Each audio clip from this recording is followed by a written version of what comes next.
அன்பான சொந்தங்கள் அனைவருக்குமே வணக்கம். பரபரப்பா பெற்றிருக்க கார்த்திகை தீபம் சீரியலை நாளைக்கு வந்து மிஸ் பண்ணிடாதீங்க, அப்புறம் வருத்தப்படுவீங்க. அதாவது பாத்தீங்கன்னா நம்ம மருது வந்து இனிமேல் எவ்வளவு நினைச்சாலும் அந்த கார்த்திகை பையன் இங்க வரமாட்டான் அப்படின்னு ரொம்ப சந்தோஷத்தோட ரேவதி கழுத்துல தாலி கட்டுறதுக்கு கைய கிட்ட கொண்டு போனாரு. ஆனா புயல் மாதிரி வந்து நின்னாரு. பார்க்கணும் நம்ம கார்த்திகை பார்த்தோன்னே இந்த மருது அப்படியே அரண்டு போனான். அதான் ஒரு குட்டி புறமா பார்க்க போறோம். அதுக்கு முன்னால சீரியல் சேனலுக்கு வந்து லைக் பண்ணுங்க, சப்ஸ்கிரைப் பண்ணுங்க.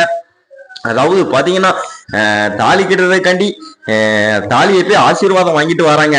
அப்ப வந்து பாத்தீங்கன்னா ஐயர் வந்து நேரமாயிட்டு தாலியை கொண்டாங்க அப்படின்னு சொல்லிட்டு அதுக்கடுத்து பாத்தீங்கன்னா மாப்பிள்ள தாலியை வாங்கி பொண்ணு கழுத்துல கெட்டுங்க அப்படின்னு ஐயர் வந்து தாலியை கொடுக்குறாரு. நம்ம ரேவதி வந்து அதாவது மனசுக்குள்ள சாமியை வேண்டுறாங்க, கார்த்திக் மாமா பிளீஸ் எப்படியாவது வந்துரு அப்படின்னு கிட்டு.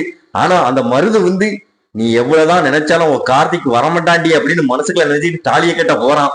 ஆனா நம்ம கார்த்திகை நிப்பாட்டுறா அப்படின்னு வந்தாரும் பார்க்கணும். புயல் மாதிரி நம்ம கார்த்திகை பார்த்து அப்படியே அரண்டு போனோம். அதுக்கு அடுத்து சாமுண்டீஸ்வரி முன்னால நம்ம கார்த்திக் வந்து எல்லாரையும் பேச வச்சாரு.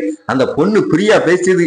அதாவது இவன் ஒரு சரியான கிரிமினல் மேடம், இவன் நான் காதலிச்சேன், அதாவது இவன் கூட நெருக்கமா நான் இருந்தேன், அதெல்லாம் அவன் வீடியோ எடுத்து அதை நெட்ல விட்டு பணம் சம்பாதிக்கிறான், இவன் ஒரு பெரிய கிரிமினல், இவன் நிறைய பெண்கள் வாழ்க்கையை சீரழிச்சிருக்கான், இவன் நிறைய பெண்கள் இப்படி வீடியோ எடுத்து இவன் நெட்ல விட்டு பணம் சம்பாதிக்கிறதா இவன் வேலை அப்படின்னு சொன்னோடனே நம்ம சாமுண்டீஸ்வரி ஒண்ணு வச்சாங்க அந்த மருதுவ.